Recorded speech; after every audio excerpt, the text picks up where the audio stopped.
Hi everyone, welcome to my channel learning with Prachi. आज हम पढ़ेंगे क्लास 12 फिजिकल एजुकेशन की यूनिट 3 जिसका नाम है yoga as preventive measures for lifestyle diseases. Part 1 में हम देख चुके हैं योगा क्या होता है, ओबेसिटी क्या होती है, ओबेसिटी से रिलेटेड आसनास एंड कॉन्ट्राइंडिकेशंस हमने देखे। आज इस वीडियो में हम देखेंगे डायबिटीज़ क्या होती है, उससे रिलेटेड क्या क्या आसनास हैं, उससे रिलेटेड क्या क्या कॉन्ट्रा इंडिकेशंस हैं।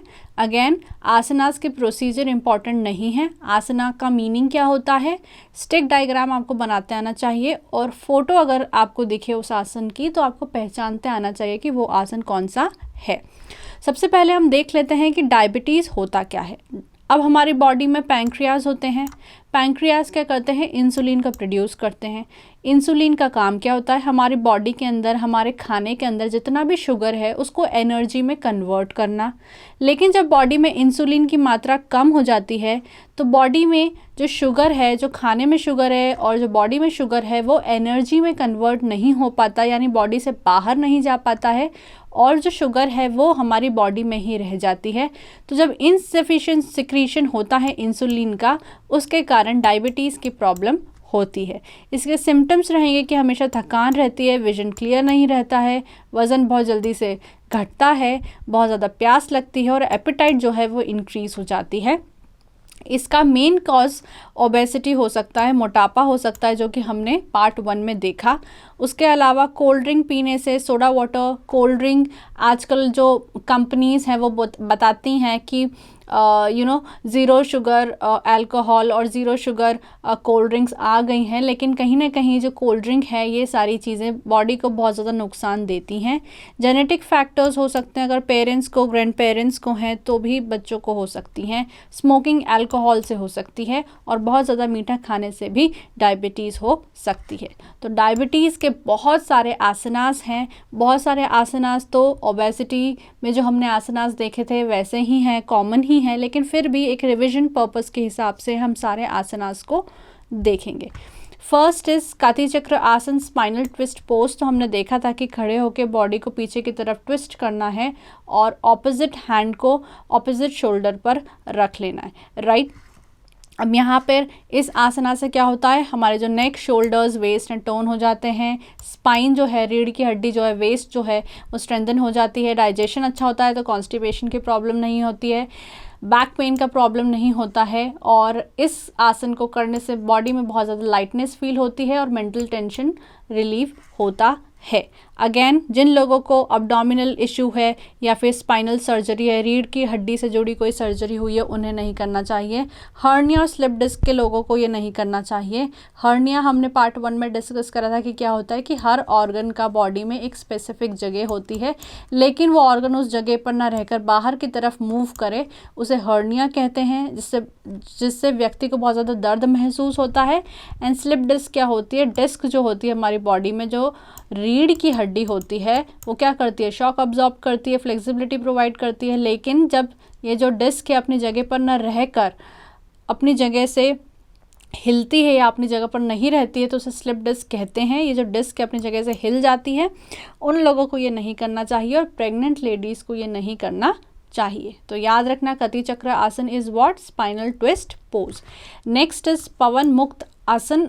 पवन क्या होता है, हवा, विंड, और मुक्त का मतलब है रिलीज करना। तो पवन मुक्त आसन यानी पहले लेट जाना है, फिर धीरे धीरे पाँव को फोल्ड करते हुए अपने सर को घुटनों से जोड़ लेना है, इसे पवन मुक्त आसन कहते हैं। इससे बैक और अब्डोमिनल मसल स्ट्रेंथन हो जाती हैं, लेग्स और आर्म्स की जो मसल्स हैं वो मजबूत हो जाती हैं, डाइजेशन अच्छा हो जाता है, एसिडिटी की प्रॉब्लम नहीं होती है। यहाँ पर याद रखना कि एसिडिटी की प्रॉब्लम नहीं होती है, लेकिन यहाँ पर हाइपर एसिडिटी की प्रॉब्लम जिनको हो उन्हें ये आसन नहीं करना चाहिए। ब्लड सर्कुलेशन अच्छा होता है एंड इनर ऑर्गन्स की फंक्शनिंग जो है वो अच्छी हो जाती है। अगेन जिनको हाई ब्लड प्रेशर की प्रॉब्लम हो, यानी कि देखो 90/60 से लेके 120/80 का जो एक हम बोल सकते हैं कि लिमिट होती है, वो एक आइडल लिमिट होती है। लेकिन जिनको हाई ब्लड प्रेशर की प्रॉब्लम है उनको 140/90 से ऊपर चला जाता है ब्लड प्रेशर, तो हाई ब्लड प्रेशर वालों को ये नहीं करना चाहिए। हर्निया, स्लिप डिस्क हमने डिस्कस कर लिया क्या है। नेक प्रॉब्लम्स वालों को ये नहीं करना चाहिए। प्रेग्नेंट लेडीज़ को नहीं करना चाहिए। पाइल्स वालों को भी नहीं करना चाहिए। पाइल्स में क्या होता है, बॉडी जहाँ से वेस्ट निकालती है, एनस और रेक्टम, वो एरिया जो है सूज जाता है और काफ़ी दर्द होता है वहाँ पर, उन लोगों को ये नहीं करना चाहिए। नेक्स्ट इज धनुर आसन, हमने डिस्कस किया था, धनुर मतलब बो। तो इस तरीके से उल्टा लेट के पाँव को ऊपर ले जाके हाथों को से जोड़ लेना, जैसे धनुर आसन कहते हैं। एलिमेंट्री कैनाल इससे अच्छी हो जाती है, यानी आहार नली जहाँ से खाना जाता है वो नली अच्छी हो जाती है, लिवर अच्छा हो जाता है, अब्डोमिनल मसल स्टोन हो जाती है तो फैट कम हो जाता है। हाई ब्लड प्रेशर के लोगों को ये नहीं करना चाहिए, जिनका दिल कमज़ोर है उन्हें नहीं करना चाहिए, और सोने से पहले कोई भी आसन वैसे तो नहीं करना चाहिए। नेक्स्ट इज पश्चिमोत्तान आसन।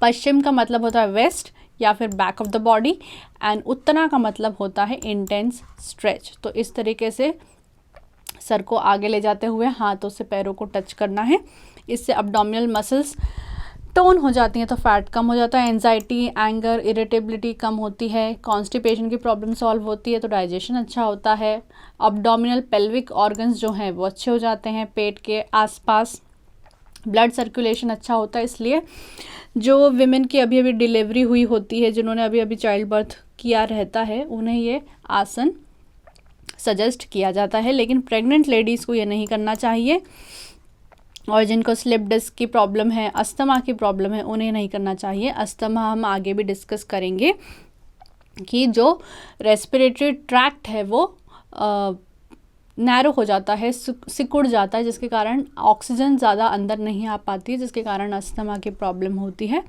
और हर्निया के पेशेंट्स को ये नहीं करना चाहिए। नेक्स्ट इज अर्ध मत्स्येंद्र आसन। अर्ध मतलब आधा, मत्स्येंद्र मतलब फिश, तो अर्ध means half and Matsya means fish. तो इससे फ्लेक्सिबिलिटी, स्पाइन यानी रीढ़ की हड्डी की फ्लेक्सिबिलिटी अच्छी होती है, डाइजेशन अच्छा होता है, इंटरनल ऑर्गन्स जल्दी क्लीन हो जाते हैं, हार्ट, किडनी, लिवर, लंग्स अच्छा रहता है, और ब्लड को प्योरीफाई करता है। जिन लोगों को भी हार्ट से जुड़ी सर्जरी हुई है या ब्रेन से जुड़ी सर्जरी हुई है उन्हें नहीं करना चाहिए। प्रेग्नेंट लेडीज़ को नहीं करना चाहिए। जिनको अल्सर हों उन्हें नहीं करना चाहिए। अल्सर में क्या होता है, पेट में छाले पड़ जाते हैं। क्यों? क्योंकि पेट में गर्मी हो जाती है। गर्मी क्यों हो जाती है? चाय, कॉफ़ी, अल्कोहल, सिगरेट पीने से पेट में छाले हो जाते हैं, जिसको अल्सर कहा जाता है। उन्हें ये नहीं करना चाहिए। और स्पाइनल रीढ़ की हड्डी से जुड़ी कोई प्रॉब्लम हो तो नहीं करना चाहिए। नेक्स्ट इज उष्ट आसन। हमने डिस्कस करा था कि उष्ट का मतलब होता है कैमल, तो इसे कैमल पोज कहा जाता है। बॉडी को पीछे लाते हुए हाथों को पैर पर रखना है, टच करना है। इससे जो डाइजेस्टिव सिस्टम है और जो रिप्रोडक्टिव सिस्टम है वो अच्छा हो जाता है। राउंड शोल्डर्स, बैक एक की प्रॉब्लम है वो सॉल्व हो जाती है। राउंड शोल्डर्स हमने देखा था कि शोल्डर स्ट्रेट होने चाहिए, लेकिन काफ़ी वज़न उठाने से शोल्डर्स राउंड हो जाते हैं, उसकी प्रॉब्लम सॉल्व होती है। थायराइड ग्लैंड की प्रॉब्लम सॉल्व होती है, थायराइड ग्लैंड अच्छे से काम करने लगती है। अस्थमा वाले लोगों के अस्थमा ठीक हो जाता है। जिनको सीवियर बैक की प्रॉब्लम है उन्हें ये नहीं करना चाहिए। नेक्स्ट इज भुजंग आसन। तो आप देख सकते हो कि इस तरीके से बॉडी को ऊपर ले जाना है, तो ये जो है सांप का पोज बन रहा है, इसलिए इसे कोबरा पोज, भुजंग, भुजंग मतलब सांप होता है, तो भुजंग कोबरा पोज भी इसे कहा जाता है। इससे क्या होता है, इसके बेनिफिट्स क्या है कि डायबिटीज़ ठीक होती है, डाइजेस्टिव फंक्शनिंग अच्छी होती है, नेक और बैक की प्रॉब्लम्स अच्छी होती है, ओबेसिटी, मोटापा कम होता है। काइफिसिस हमने पढ़ा था कि हाफ मून से हमने काइफिसिस को याद रखा था चैप्टर नंबर 2 में, तो काइफिसिस की प्रॉब्लम ठीक हो जाती है। लेकिन जिन लोगों को बैक पेन की प्रॉब्लम है, हर्निया की प्रॉब्लम है, उन्हें ये नहीं करना चाहिए। नेक्स्ट इज गोमुख आसन। गो मतलब काऊ और मुख मतलब चेहरा, तो इसे काऊ फेस आसना कहा जाता है। कैसे करेंगे, इस तरीके से बैठ जाएंगे, एक पैर को दूसरे पैर के ऊपर रख कर और पीछे से हाथों को इंटरलॉक कर लेंगे, राइट। इसे गोमुख आसन कहा जाता है। तो इससे फ्लेक्सिबिलिटी रीढ़ की हड्डी की अच्छी होती है, सारे बॉडी की मसल स्टोन हो जाती है, अस्थमा ठीक हो जाता है, बैक पेन ठीक हो जाता है। लेकिन जिन लोगों को शोल्डर से जुड़ी किसी तरीके की समस्या है उसे ये नहीं करना चाहिए। नेक्स्ट इज शलभ आसन। तो शलभ का मतलब होता है ग्रास हॉपर, तो इस तरीके से उल्टा लेटकर पाँव को ऊपर ले जाना है, तो इसे ग्रास हॉपर पोज भी कहा जाता है। आपको सारे ही आसनास के मीनिंग क्या हैं, क्यों उनका नाम ऐसा पड़ा है, वो आपको पता होने चाहिए। आसन कैसा दिखता है वो पता होना चाहिए। स्टिक डायग्राम आपको बनाते आना चाहिए, क्योंकि ऑब्जेक्टिव टाइप क्वेश्चन में कुछ भी पूछा जा सकता है। तो शलभ का मतलब होता है ग्रास हॉपर, एंड जब आपको नाम पता होगा तो आपको आसन भी याद आ जाएगा। तो इसे ग्रास हॉपर पोज कहा जाता है। इससे स्पाइन से जुड़ी जो भी प्रॉब्लम है वो सॉल्व हो जाती है। बैक एक और स्केटिया की प्रॉब्लम को सॉल्व करता है। इसे साइटिका या स्केटिया भी कहते हैं। इसका मतलब क्या होता है, कमर की नसों पे जो सूजन आ जाती है, राइट, कमर की जो नस होती है उसमें सूजन आ जाती है, उसे ये कहा जाता है, उससे भी ये रिलीफ देता है। और जो फैट है बॉडी में जमा हो गया है उसको कम करता है, चाहे वो फैट अब्डोमेन में हो, वेस्ट में हो, हिप्स में हो, थाइस में हो। और जो रिस्ट है, हिप्स है, थाइस हैं, लोअर अब्डोमेन है, इन सबको स्ट्रेंथन भी करता है। अगेन जिनको हाइपरटेंशन, हाई ब्लड प्रेशर की प्रॉब्लम हो उन्हें नहीं करना चाहिए। दिल की जुड़ी कोई समस्या हो, अल्सर हो, उन्हें ये नहीं करना चाहिए। प्रेग्नेंट लेडीज़ को नहीं करना चाहिए। ब्लड प्रेशर की जिनको प्रॉब्लम हो, हर्निया की जिनको प्रॉब्लम हो, तो basically hernia, ulcer, slip disc, piles, इन सभी लोगों को ये कोई भी आसन नहीं करना चाहिए, जितने भी हमने डिस्कस करें। नेक्स्ट इज सुप्त वज्र आसन। तो स्लीपिंग थंडरबोल्ट पोज इसे कहते हैं। सुप्ता मीन्स रिक्लाइनिंग एंड वज्र मीन्स थंडरबोल्ट। तो आपको याद रखना है कि सुप्ता का मतलब क्या है, रिक्लाइनिंग, एंड वज्र का मतलब होता है थंडरबोल्ट। तो इसको स्लीपिंग थंडरबोल्ट पोज भी कहते हैं। कैसे करना है, पहले बैठ जाना है एंड फिर धीरे धीरे बॉडी को पीछे लाना है एंड हाथों को ऊपर रख लेना है, राइट। अब इससे क्या होता है, अब्डोमिनल एरिया में जितने भी ऑर्गन्स हैं, डाइजेस्टिव सिस्टम अच्छा हो जाता है, अब्डोमिनल ऑर्गन्स अच्छे हो जाते हैं और डाइजेशन अच्छा होता है, तो कॉन्स्टिपेशन की प्रॉब्लम नहीं होती है। स्पाइनल नर्व्स, रीढ़ की जुड़ी हड्डी जो होती है, जो नर्व्स होती हैं, बैक जो है फ्लेक्सिबल हो जाती है एंड राउंडेड शोल्डर्स को ठीक करता है। अब यहाँ पर आप देख सकते हो कि चेस्ट जो है बहुत ज़्यादा स्ट्रेच हो रहा है, तो इससे क्या होता है कि जो लंग्स हैं वो अच्छे हो जाते हैं। क्यों? क्योंकि उसकी जो ऑक्सीजन इनटेक की कैपेसिटी है वो बढ़ जाती है। तो जिनको भी अस्थमा और ब्रोंकाइटिस और अदर लंग एलिमेंट हैं वो ठीक हो जाते हैं, क्योंकि अस्थमा में होता ही क्या है कि जो रेस्पिरेटरी ट्रैक्ट है वो नैरो हो जाता है, तो ऑक्सीजन ज़्यादा अंदर नहीं आ पाती है। तो यहाँ पर जो चेस्ट है काफ़ी ज़्यादा स्ट्रेच हो रहा है, एक्सपैंड हो रहा है, तो उससे अस्थमा और ब्रोंकाइटिस और दूसरे लंग की जो प्रॉब्लम्स हैं वो ठीक हो जाती है। लेकिन जिन लोगों को स्लिप डिस्क और नेक पेन या फिर नी कंप्लेंट है, घुटनों में कोई समस्या है, तो उन्हें ये नहीं करना चाहिए। नेक्स्ट इज मंडूकासन। तो मंडूक का मतलब होता है मेंढक, तो इसे फ्रॉक पोज भी कहा जाता है। कैसे करना है, घुटनों के बल बैठ के आगे झुकना है और हाथों को अंदर लेना है, राइट। तो इसे मंडूक आसन भी कहा जाता है। मंडूक का मतलब होता है मेंढक। तो इसको रोज़ करने से क्या होता है, डायबिटीज़ की प्रॉब्लम सॉल्व हो जाती है, इंसुलिन प्रोडक्शन बढ़ता है। तो हमने अभी डिस्कस करा कि डायबिटीज़ होते ही क्यों है, क्योंकि इंसुलिन प्रोडक्शन कम हो जाता है, जिसके कारण बॉडी में जो शुगर है वो एनर्जी में कन्वर्ट नहीं हो पाती है। तो इसलिए इस आसन को करने से इंसुलिन प्रोडक्शन बढ़ जाता है और काफ़ी स्ट्रेच होती है इसमें मसल्स। तो बैक, हिप्स, नीज, एंकल्स, इनकी फ्लेक्सिबिलिटी को अच्छा करता है और किसी भी तरीके की अगर इनको इंजरी की रिस्क है उसे कम करता है। देन रेगुलर प्रैक्टिस करने से हमारे दिल की जो दिल की धड़कन बोल रही थी, दिल की जो सेहत है वो अच्छी रहती है, कार्डियोवैस्कुलर हेल्थ हमारी अच्छी रहती है, जिसके कारण heart attack, heart stroke, high cholesterol, इन सब की समस्या दूर रहती है। एंड फैट को रिड्यूस करता है बॉडी में से, पेट के रीजन में से, लोअर बॉडी में से, राइट। अगेन जिनको बैक पेन, कार्डियक प्रॉब्लम, जिनको किसी भी तरह की अब्डोमिनल सर्जरी हुई हो, स्पाइनल सर्जरी हुई हो या घुटने से जुड़ी कोई समस्या हो, उन्हें ये नहीं करना चाहिए। Next is kapalbhati, purification of frontal lobes and lungs. तो कपालभाति हमने 11th क्लास में भी बहुत अच्छे से देखा था। हमको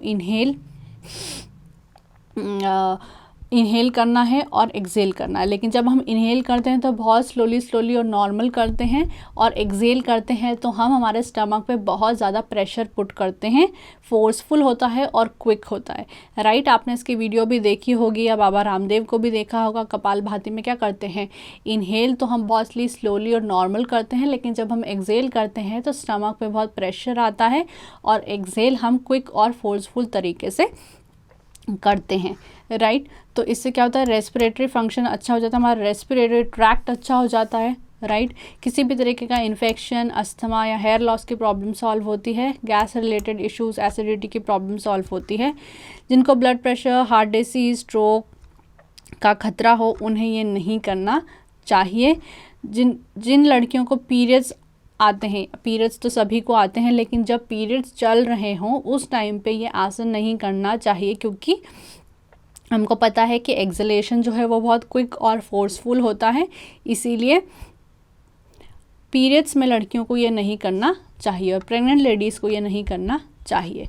लास्ट हमारा टॉपिक है योग मुद्रा। अब योग मुद्रा यहाँ पर 4 टाइप की बताई है, जनाना, चिन्ह, ब्रह्म और आदि। तो बहुत ही सिंपल मुद्रा है। देखो, जब हम इस पोजीशन में बैठेंगे और हाथों की जो पोजीशन है वो आगे की तरफ होगी इस तरीके से, तो उसे जनाना मुद्रा कहेंगे। लेकिन यही हाथ अगर नीचे की तरफ हो जाए, इसी तरीके से हमको बैठना है, हाथ नीचे की तरफ हो जाए, तो हम उसे चिन्ह मुद्रा कहेंगे, राइट। अब यहाँ पर 2 मुद्रा दी है, ब्रह्म मुद्रा और आदि मुद्रा। तो जब हमारे जो हाथ हैं वो नीचे की तरफ होंगे और हम हाथ को कैसे रखेंगे, इन सारी उंगलियों को बंद करके अंगूठे को अंदर की साइड। तो जब हम इस पोजीशन में बैठेंगे, हाथों को नीचे की तरफ रखेंगे और इस तरीके से हाथों को रखेंगे, तो वो हो जाएगी आदि मुद्रा। और जब हम इस पोजीशन में बैठेंगे, हाथों को ऊपर की साइड ही इस तरीके से रखेंगे, लेकिन हाथों को बंद कैसे करेंगे, ऐसे, हाँ, पूरी उंगलियां बंद और फिर अंगूठा उसके अंदर। तो जब ऊपर होगा तो वो हो जाएगी ब्रह्म मुद्रा। तो ये हमारी 4 मुद्राएं हैं। जब हम इस पोजीशन में बैठ के हाथों को इस तरीके से बंद करेंगे तो वो क्या हो जाएगी, जनाना मुद्रा। जब हाथों इस पोजीशन में बैठ के हाथों को नीचे रख के ऐसे रखेंगे तो वो जाएगी चिन्ह मुद्रा। जब हम इस पोजीशन में बैठ के हाथों को नीचे की तरफ रह के ऐसे बंद करेंगे तो वो हो जाएगी आदि मुद्रा। और इसी पोजीशन में बैठ के हाथों को ऊपर की तरफ रखेंगे इस तरीके से और हाथों को बंद कैसे करेंगे, ऐसे, तो वो हो जाएगी ब्रह्म मुद्रा, राइट। तो ये 4 मुद्राएं हमको पता होनी चाहिए। और इसके जो बेनिफिट्स हैं आप बहुत ही कैजुअल लिख सकते हो। क्या क्या, कि बॉडी में promotes awareness of body and mind, हमको हमारी बॉडी और माइंड के बारे में पता चलता है, हम अवेयर होते हैं। आपको पता ही है कि योगा का मतलब क्या होता है, यूनियन ऑफ आत्मा विद परमात्मा, जिसमें हम क्या करते हैं, हमारी बॉडी के अंदर जो सोल है उसको जानने की कोशिश करते हैं। तो पहला इस मुद्रा का बेनिफिट होगा, promotes the awareness of body and mind. फिर नेगेटिव एनर्जी को रिलीज़ करती है, बॉडी को डिटॉक्सिफाई करती है, जो टॉक्सिन्स है बॉडी से निकालती है। सेंसरी सिस्टम को स्टिमुलेट करते हैं। हमारे सेंसेस क्या हैं, हमारी आँख, नाक, टंग, स्किन, ईयर्स हमारे सेंसेस हैं। तो हमारे सेंसरी सिस्टम को अच्छा करती है, हमारे बॉडी को काम करती है, माइंड को काम करती है और बॉडी को एनर्जाइज करती है। तो कोई भी मुद्रा अगर आपसे पूछी जाए तो एक जो बहुत ही नॉर्मल से पॉइंट से आप इन्हें लिख सकते हैं। तो आई होप योग मुद्रा क्या क्या है वो आपको समझ में आ गई है। तो ये था हमारा पार्ट 2। अगर आप इस चैनल पे नए हैं तो please subscribe to my channel, like this video, and I will be back with another video.